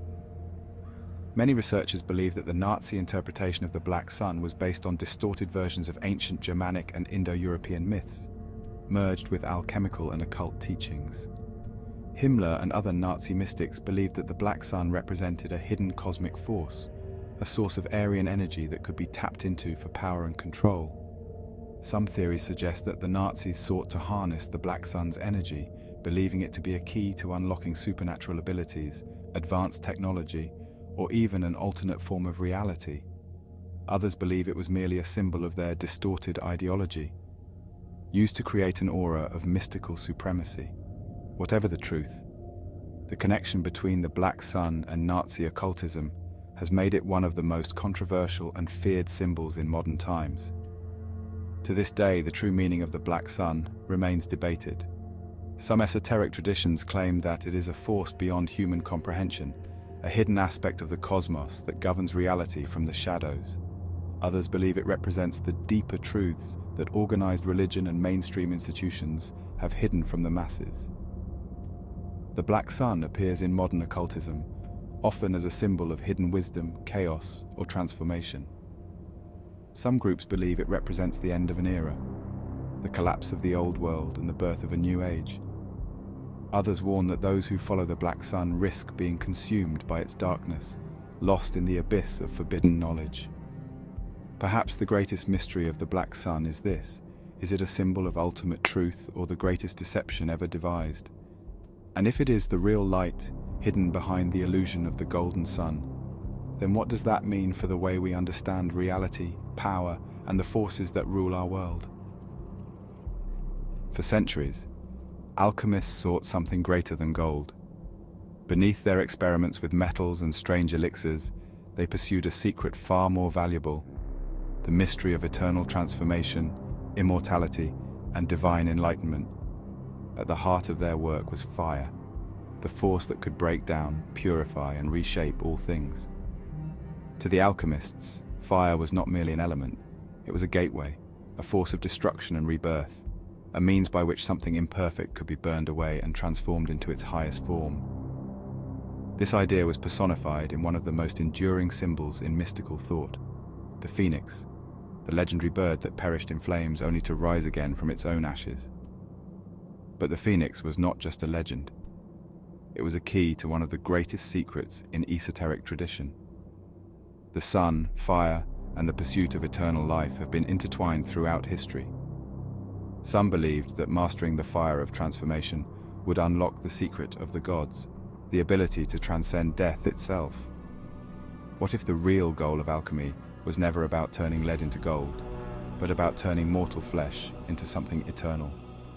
And what if the phoenix is not just a myth, but a symbol of an ancient, hidden truth about the power of the sun and the fire that never dies? The phoenix has existed in mythologies across cultures, always tied to the sun, fire, and the cycle of life, death, and rebirth. In Egypt, it was known as the Bennu bird, a sacred creature associated with Ra, the sun god. The Bennu was said to be the soul of the sun itself, appearing at the dawn of creation and returning at the end of every age to be consumed by the sun's fire, only to rise again. In Greek and Roman mythology, the phoenix was described as a majestic, fire-colored bird that lived for hundreds of years before building its own funeral pyre and perishing in flames, only to emerge anew from its ashes. The Romans linked it to the immortality of the empire, a sign that Rome itself would never truly die. The Chinese feng huang, though not always associated with fire, symbolized a similar imperishable essence, representing cosmic balance and the cycle of renewal. These stories were more than just tales of a mythical bird. They reflected a deeper esoteric truth, the idea that fire, when understood and mastered, could grant not just wisdom, but eternity. For those who sought immortality through alchemy, the phoenix became a sacred emblem representing the final stage of transformation, the achievement of divine perfection. The greatest mystery of alchemy was the search for the philosopher's stone, the legendary substance that could turn base metals into gold and grant immortality to those who possessed it. But many scholars believe the philosopher's stone was never a literal object. It was a symbol of spiritual transformation, the purification of the self through the fire of wisdom. Fire was the tool that allowed this process to happen. Without fire, there was no purification. Without purification, there was no rebirth. The sun was the highest source of fire, and those who understood its secrets believed they could tap into its eternal energy. Some even sought to consume the fire of the sun itself, believing it held the key to unlocking the divine spark within. The idea of an eternal hidden fire appears in multiple esoteric traditions. Some believed that within the sun itself existed a force that could grant immortality, not just spiritual enlightenment, but literal physical immortality. In certain alchemical texts, it was written that those who mastered the solar fire could transcend the cycle of death and rebirth, just as the phoenix did. The Taoist alchemists of China spoke of an inner elixir, a mystical energy drawn from the sun that could sustain life indefinitely. Some occult teachings suggest that a hidden solar force exists beyond the visible sun, a secret fire that only the initiated could access. This fire, they claimed, was not bound by time, decay, or mortality. It was the purest energy in the universe, the very essence of eternity itself. Could the legend of the phoenix have been a metaphor for an ancient knowledge that has been lost or hidden? And if so, who possessed this knowledge? It is no coincidence that many secret societies have used the phoenix and the sun as their primary symbols. From the Freemasons to the Rosicrucians, the image of a rising bird engulfed in flames appears again and again, often in connection with hidden knowledge, initiation, and ascension. The Scottish Rite of Freemasonry, one of the highest Masonic orders, uses the double-headed phoenix as its emblem, representing the mastery over both life and death, creation and destruction, past and future. The Rosicrucians, whose philosophy blends alchemy, mysticism, and esoteric Christianity, describe the fire of the phoenix as a divine energy that only the enlightened can comprehend. The Illuminati, whose very name means the enlightened ones, have long been rumored to hold solar knowledge that goes beyond the physical sun, a secret that, if revealed, could change everything we understand about human existence. But what is this secret fire? Is it simply a metaphor for wisdom and transformation? Or did the ancients truly discover a hidden force within the sun, a power that, if mastered, could make one eternal? Fire is both a creator and a destroyer. It purifies, but it also consumes. The phoenix rises from the flames, but it also perishes within them. The sun, for all its warmth and radiance, is still a force that burns, blinds, and eventually destroys. What if the golden light that humanity has worshipped for thousands of years is not the true light, but a false god? For millennia, humanity has worshipped the sun as the ultimate giver of life, the source of wisdom, and the radiant eye of the divine. Ancient civilizations built temples in its honor, mystics sought its hidden knowledge, and secret societies revered it as the key to illumination and power. But what if everything we have been told about the sun is a deception? What if the light we worship is not the true source of enlightenment, but a false beacon, a distraction, a blinding illusion meant to keep us from seeing a deeper truth? Across history, certain esoteric traditions have hinted at a hidden reality, one in which the sun is not what it seems, where its light, rather than liberating us, enslaves us in an illusion we cannot escape? Could the true meaning of solar worship have been twisted, corrupted, or misunderstood? And if so, who has hidden the truth from us, and why? Light has been associated with truth, wisdom, and spiritual awakening. The very concept of illumination suggests that to be enlightened is to step into the light, to see the world as it truly is. Religious and mystical traditions tell us that God is light, that truth shines like the sun, and that wisdom is a radiance that dispels the darkness of ignorance. But light is not always benevolent. Too much light can blind rather than reveal. It can obscure rather than clarify. In many esoteric traditions, the sun is not merely a force of good, it is also a force of control. Some ancient beliefs suggest that the visible sun is not the true divine force, but a prison, a trap that keeps us bound to the material world. Instead of guiding us to enlightenment, its radiance blinds us, keeping us from seeing the deeper reality hidden behind the illusion of physical existence. This idea appears in the Gnostic traditions, where the demiurge, a false god who rules the material world, was said to disguise himself as a being of light. The Gnostics believed that this false deity had tricked humanity into worshipping the physical universe, keeping them enslaved to the cycle of birth and death, never able to see beyond the illusion. Many ancient traditions describe the physical world as an illusion, a temporary construct that distracts the soul from its true purpose. The Hindu concept of Maya, for example, teaches that the reality we perceive is a grand deception, a veil that prevents us from seeing the ultimate truth. In some interpretations, the sun is seen as the architect of this illusion, the force that sustains the physical world and keeps souls trapped within it. The Tibetan Book of the Dead describes a moment after death when the soul encounters a blinding, radiant light. If the soul mistakes this light for the ultimate truth, it will be drawn back into the cycle of reincarnation, trapped once again in the world of suffering. Only those who recognize the deception and look beyond the light can achieve true liberation. In Western esoteric thought, this idea surfaces in the belief that the sun represents the material plane, the realm of flesh, illusion, and temporary existence. The physical sun may sustain life, but it also binds us to the limits of physicality, keeping us from transcending to a higher state of being. This idea appears in certain occult teachings, where the golden sun is contrasted with the hidden black sun. While the golden sun represents the visible physical world, the black sun is said to represent a deeper hidden reality, one that exists beyond the illusion of time and space.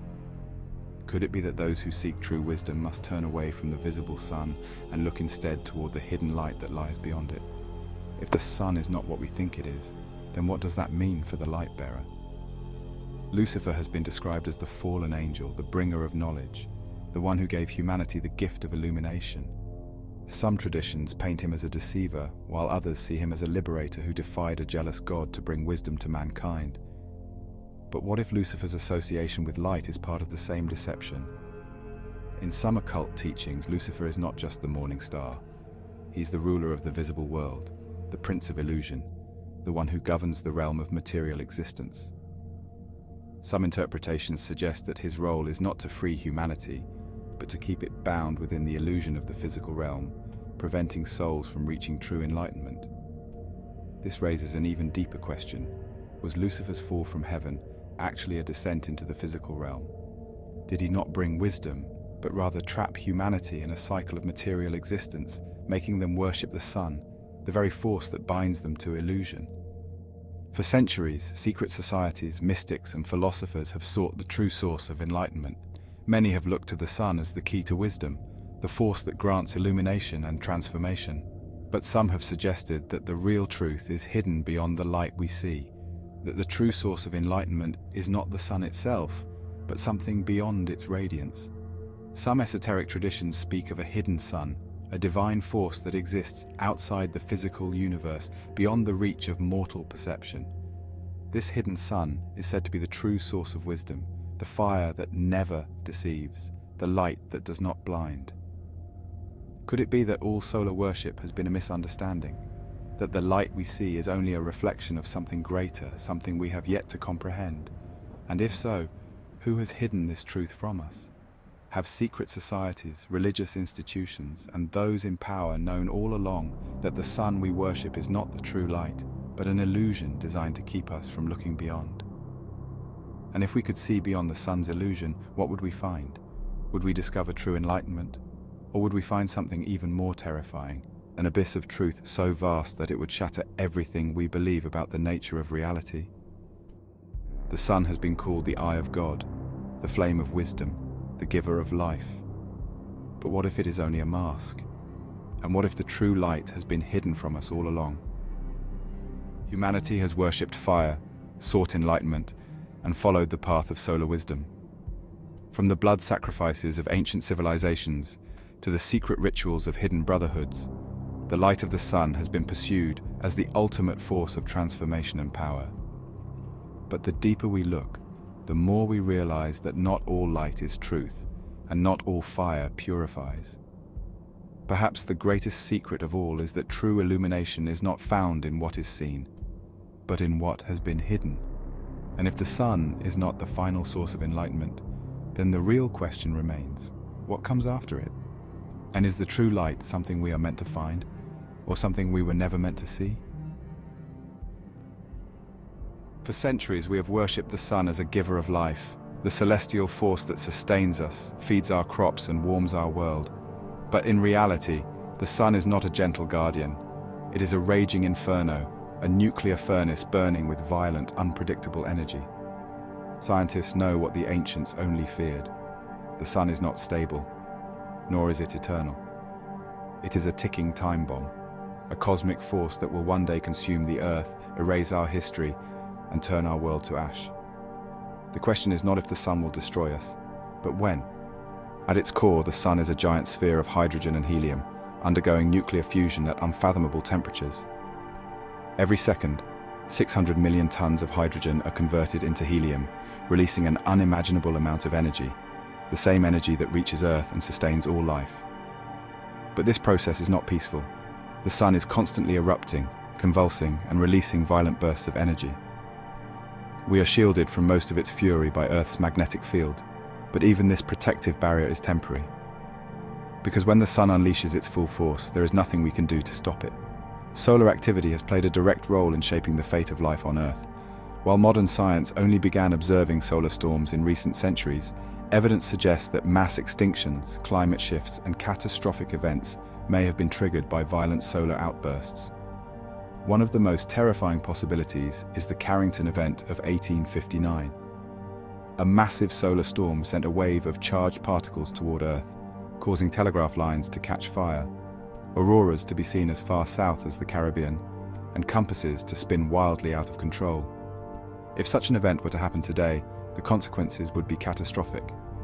A direct hit from a massive solar flare or coronal mass ejection could wipe out global power grids, destroy satellites, and plunge entire nations into darkness. Modern civilization, so dependent on electricity, communication, and digital infrastructure, could collapse overnight. But this is only the beginning of the sun's destructive potential. There have been times in Earth's past when the sun's activity may have been responsible for mass extinction events. Some scientists theorize that a solar superstorm could have been a contributing factor in prehistoric climate shifts, wiping out entire species long before humans ever walked the Earth. Could the sun one day unleash a storm powerful enough to erase civilization, or even trigger the next great extinction? Even if solar flares and storms do not destroy us, one day the sun itself will change. In about 5 billion years, the sun will enter its death phase, expanding into a red giant. It will grow to a size so massive that it will engulf Mercury, Venus, and possibly even Earth itself. If the Earth is not swallowed, the sun's increasing heat will boil away the oceans, strip away the atmosphere, and turn our planet into a barren wasteland. There will be no escape. The sun, the very force that once gave life, will become a celestial executioner, burning away all that remains. After that, it will shrink into a white dwarf, a cold, dying ember of its former self. The solar system will be left in darkness, and Earth, if it still exists, will be nothing more than a frozen tomb. The ancient civilizations may have already predicted the end of the sun. Many myths speak of a final, fiery age, a time when the sun will turn from giver to destroyer. The Hindu scriptures speak of the end of the world in fire, when the god Shiva will unleash flames that will consume all existence. In Norse mythology, the wolf skull will finally catch the sun and devour it, plunging the world into Ragnarok, an age of darkness, death, and rebirth. The Aztecs believed that their current sun was only temporary, and that one day it would die, bringing the end of their age. Even the Bible warns of a time when the sun will go dark, the skies will burn, and the earth will be consumed by fire. Were there warnings based on forgotten knowledge? Perhaps even records of past solar disasters that nearly wiped out humanity? And if they were right about the sun's destructive nature, could they also be right about something else?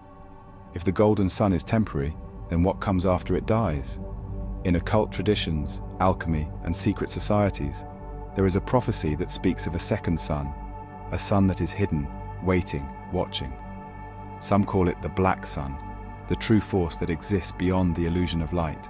While the physical sun gives life, the black sun is said to be the source of true knowledge, the energy that will emerge after the golden sun dies. Some believe that the rise of the black sun will mark the end of this age, a transformation so great that it will either liberate humanity or consume it entirely. For centuries, the golden sun has ruled our skies, worshipped as the supreme force of life and creation. It has been the center of mythology, science, and religion, a symbol of power, enlightenment, and divine order.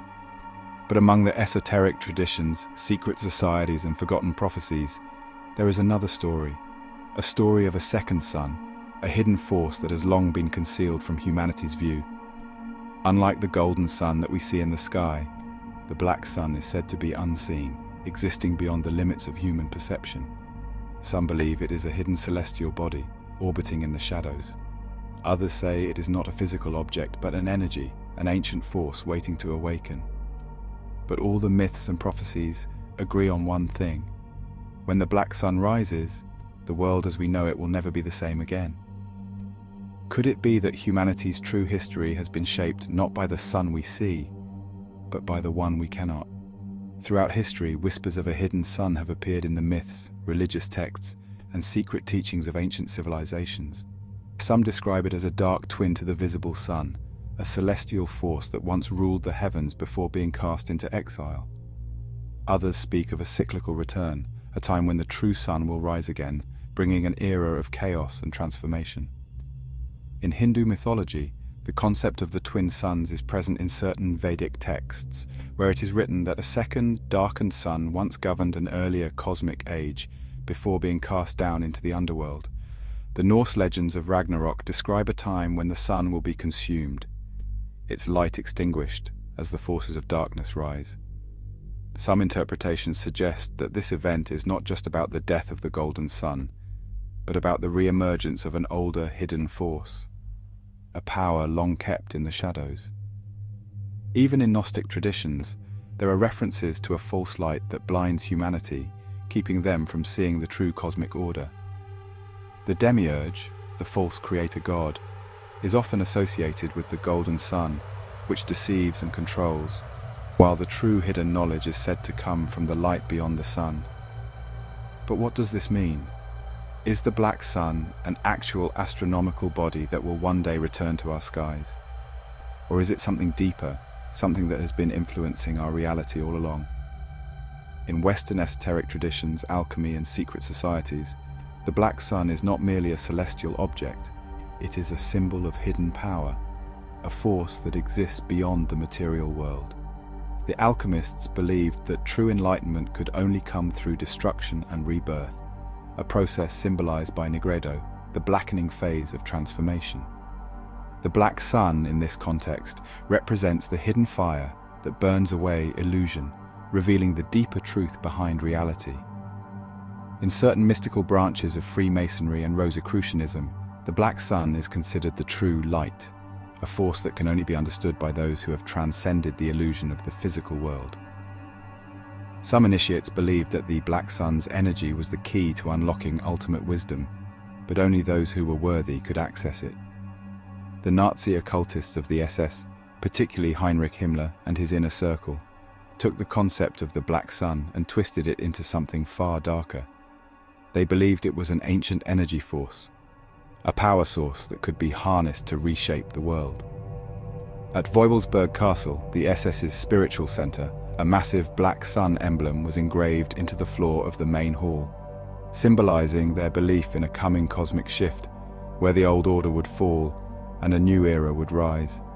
Many prophecies and esoteric teachings warn that the golden sun is only temporary, that one day it will either fade, be extinguished, or be replaced. Some believe this will be a time of global destruction, a solar catastrophe that will wipe away the old world to make way for the new. Others suggest that the return of the black sun represents a great awakening, a moment when humanity will finally see beyond the illusion of light and recognize the truth of their existence. In certain apocalyptic traditions, the return of the black sun is said to bring three key events: the death of the golden sun, a period of great turmoil where the current solar order collapses, causing climate shifts, chaos, and the breakdown of civilization. Then, the rise of the black sun, the re-emergence of the hidden solar force, bringing with it either a new consciousness or an age of destruction. And at last, the final choice. Humanity will be faced with a decision: embrace the black sun's return and transcend the old ways, or resist and be consumed by the fires of transformation.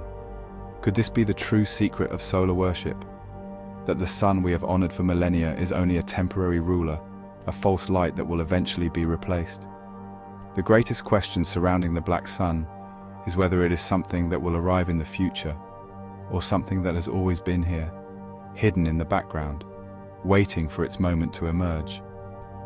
Some researchers believe that ancient civilizations may have already encountered the black sun, that past cataclysms were not just natural disasters, but cosmic shifts caused by the return of this hidden force.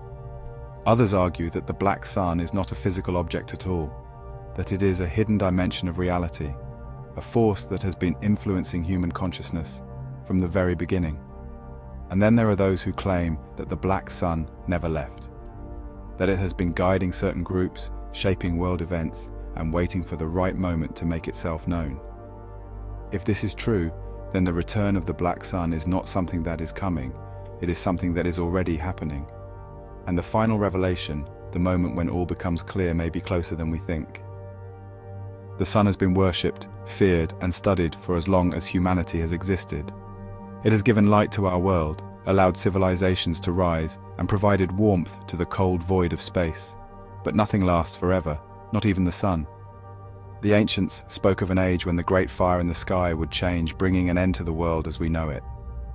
Myths from different cultures describe a dying sun, a collapsing sky, a final age of fire and darkness. While many saw these as mere stories, modern science confirms an undeniable truth: the sun is already dying. At this very moment, the nuclear fusion at the heart of the sun is slowly depleting its fuel. The process that has allowed it to burn for billions of years will one day come to an end. And when it does, the sun will undergo a transformation so cataclysmic that it will either consume the Earth entirely or leave it as nothing more than a frozen wasteland, drifting through space. If humanity is still here when that happens, survival will not be an option. Long before the final destruction, the sun will begin to change in ways that will make life on Earth increasingly difficult. As it ages, it will start burning hotter, expanding in size, and increasing the amount of radiation it emits. The consequences will be devastating. Over the next few 100 million years, the heat from the sun will grow so intense that it will boil away the oceans, strip the planet of its atmosphere, and turn Earth into a dry, barren wasteland. If any life remains, it will be forced underground, clinging to the last pockets of moisture in an otherwise lifeless world. Eventually, the rising temperatures will become so extreme that even the rocks themselves will begin to melt. The Earth will resemble Venus, a scorching, toxic planet with surface temperatures high enough to liquefy metal. By this point, all evidence of human civilization will have been wiped away, our greatest monuments reduced to dust, our history erased. And then, the true end will begin. When the sun finally exhausts its hydrogen fuel, it will enter a new and terrifying phase of its existence. No longer able to sustain the nuclear reactions that keep it stable, the core will begin to collapse, triggering a chain reaction that will cause the sun to expand into a red giant. It will grow so large that its outer layers will engulf Mercury, Venus, and possibly even Earth itself.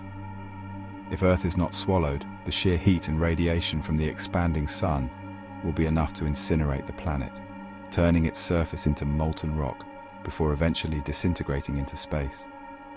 For a brief period, the sun will burn brighter than ever before, a final burst of energy before it collapses entirely. But this brilliance will be short-lived. As the last of its nuclear fuel is spent, the sun will shed its outer layers, leaving behind only its dense, white-hot core. This will mark the final transformation. After the red giant phase, what remains of the sun will shrink down into a white dwarf, a small, dense remnant that no longer produces new energy. The once mighty sun, the force that gave birth to life on Earth, will now be nothing more than a fading ember in the vast emptiness of space. Over billions of years, this white dwarf will continue to cool and darken, eventually becoming a black dwarf, a lifeless husk, invisible and undetectable, drifting through the void. With the sun gone, the solar system will fall into eternal darkness. The planets that once orbited it will either drift aimlessly through space or be consumed by other celestial forces. Earth, if any trace of it still exists, will be an unrecognizable frozen rock, locked in a perpetual night that will never end. Ancient civilizations seem to anticipate the eventual death of the sun, leaving behind myths and warnings that describe a final age of fire, followed by an eternal darkness. Even in the Book of Revelation, there are descriptions of a future where the sun grows hotter, scorching the earth, before eventually turning black and ceasing to shine. Whether these were symbolic visions or ancient memories of real past disasters, they all seem to predict the same fate. The sun is not permanent, and when it dies, everything we know will die with it. But some myths suggest another possibility, that after the death of the golden sun, something else will take its place. Esoteric traditions have long hinted at the idea that the sun we see is not the true light of the cosmos. They suggest that beyond its radiance there exists another force, a hidden sun, a celestial power that has remained unseen, waiting for its moment to return. Some believe this black sun represents the true order of the universe, an ancient force that existed before the golden sun, and will rise again once the current solar cycle ends. Others claim that the black sun is not a star, but something deeper, a cosmic energy, a doorway to a higher plane of existence. If this prophecy is true, then the death of the sun is not just the end of an era, it is the return of something that has been long forgotten. The black sun has remained one of the most elusive and mysterious symbols in esoteric thought. It has been spoken of in whispers, concealed in alchemical texts, hidden in the rituals of secret societies, and feared by those who believe that its return marks the end of an age. Unlike the golden sun that rules our skies, the black sun is said to exist beyond the limits of human perception, influencing reality from the shadows.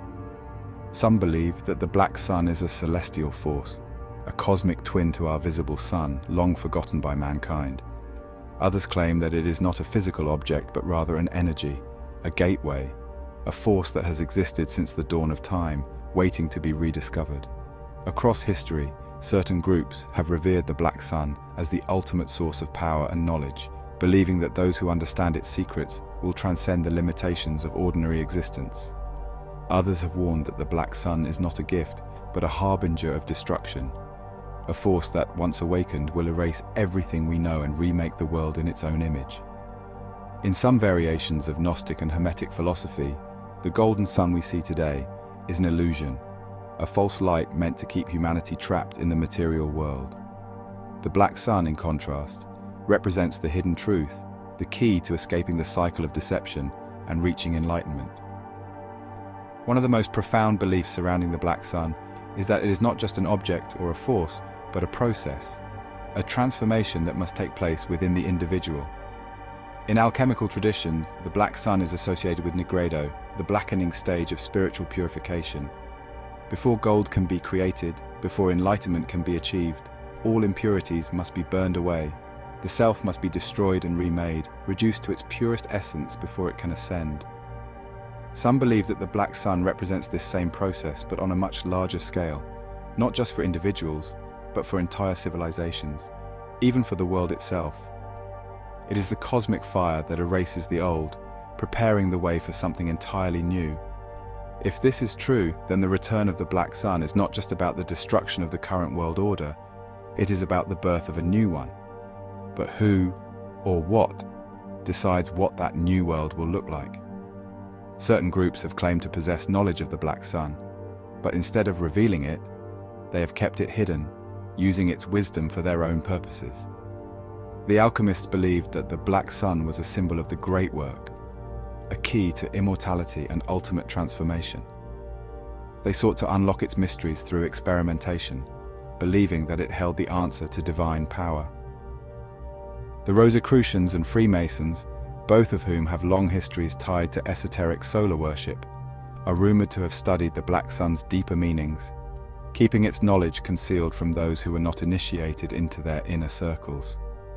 Even the Nazi occultists of the SS, with their strange fascination with ancient knowledge, believed that the black sun was a hidden energy source, one that could be harnessed to reshape the world according to their own vision. But if these groups understood the power of the black sun, why did they choose to keep it secret? Is it because its power is too dangerous to be used? Or is it because its knowledge, if made widely known, would shatter the foundations of human civilization? Many ancient texts and prophecies warn of a time when the sun will darken, when the golden age will come to an end and a new cosmic force will take its place. Some describe it as a catastrophe, a collapse that will erase the world as we know it. Others see it as a moment of ultimate revelation, when the illusion of reality is finally lifted and the truth is revealed. Could it be that the black sun has been influencing our world all along, moving behind the scenes, waiting for the right moment to emerge? It has been hidden in symbols, myths, and secret teachings for thousands of years. It has been called a gateway, a destroyer, an awakening, and a deception.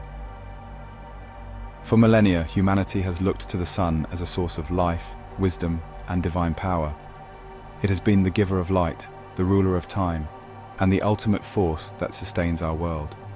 But now, as ancient prophecies, esoteric teachings, and modern science all seem to converge on a single point, we are left with one unavoidable truth: the golden sun will not last forever.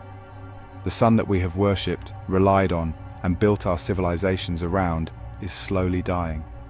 At some point, whether in a distant future or through an unforeseen cosmic event, it will either collapse, disappear, or be replaced. The world as we know it will end. Ancient traditions often describe reality as cyclical, where light and darkness continuously battle for dominance. In many mythologies, one sun replaces another in an eternal dance of destruction and rebirth. The Aztecs believed that the universe had already gone through 5 different suns, each one destroyed before being replaced by a new age. The current sun, they believed, was only temporary, and one day it too would fall. The Hindu concept of yugas describes vast cosmic cycles, where golden ages of wisdom are eventually replaced by dark ages of ignorance and destruction. Some teachings suggest that at the end of each great cycle, a hidden force emerges, reshaping reality before a new sun is born. Even in scientific terms, the death of one sun does not mean the death of all existence. After a star collapses, new stars are born from its remnants, continuing the cycle of creation and destruction that has existed since the beginning of time. One of the ideas surrounding the black sun is that it is not just a celestial object, but a gateway, a transition from one reality to another. Certain ancient traditions suggest that when the current sun fades, the world itself will undergo a shift, revealing a hidden dimension that has always existed alongside our own. The golden sun, in this view, has acted as a veil, keeping us bound within a limited perception of existence. When it disappears, the illusion shatters, and we will see reality as it truly is. Some believe that this shift will elevate humanity, allowing those who are prepared to move into a higher state of consciousness, freed from the constraints of time and space. Others fear that the removal of the golden sun will expose something far more terrifying, a truth so vast and incomprehensible that it will drive those who witness it to madness. If the black sun is truly a force of transformation, then not all will survive its return. Many traditions speak of a final test, a moment when only those who are ready will pass through the fire and emerge into the next age. Alchemy teaches that before something can reach perfection, it must first undergo purification through destruction. The process of nigredo, the blackening, is necessary before the gold can be revealed. What if the golden sun was always an illusion, a distraction, something designed to keep us from seeing the truth? What if, hidden behind the light, the black sun has been watching, waiting, shaping our reality in ways we have never understood.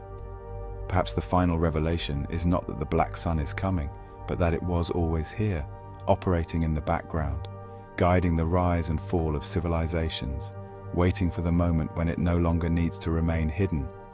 We have explored the science, the myths, and the hidden traditions surrounding the sun and its mysterious twin.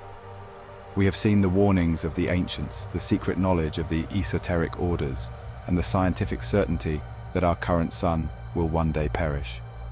The black sun remains the ultimate mystery, the greatest unknown in cosmic history.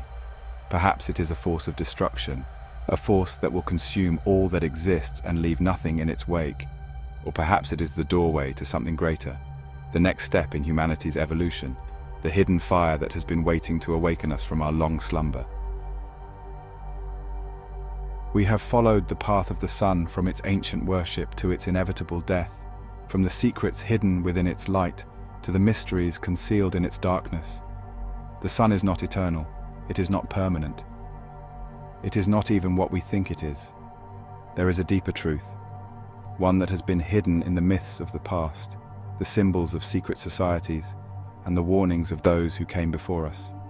Light deceives, fire consumes, and not all who seek illumination will survive its truth. The sun we know will die. That much is certain. But the black sun will burn forever. And when it rises, the world will never be the same again.